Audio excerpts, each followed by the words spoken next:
প্রিয় শিক্ষার্থী বন্ধুরা, এবার মিশ্র ভগ্নাংশ বা পূর্ণ সংখ্যা প্রকাশ করে দেখাবে তোমাদের সবার প্রিয় সহপাঠী মিমে এটি প্রকাশ করে দেখাও তো মিশ্র ভগ্নাংশ বা পূর্ণ সংখ্যায়। হ্যাঁ, এখানে লিখে, হ্যাঁ ধন্যবাদ। সবাই বুড়ি দিকে লক্ষ্য করো, সে কীভাবে লিখে দেখেছে।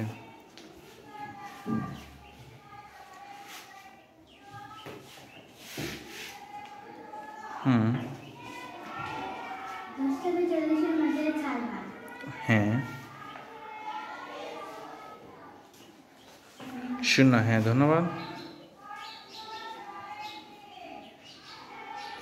তাহলে এটা কত হবে?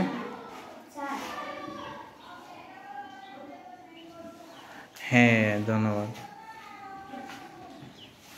এটা পূর্ণ সংখ্যা হয়ে গিয়েছে, ঠিক আছে।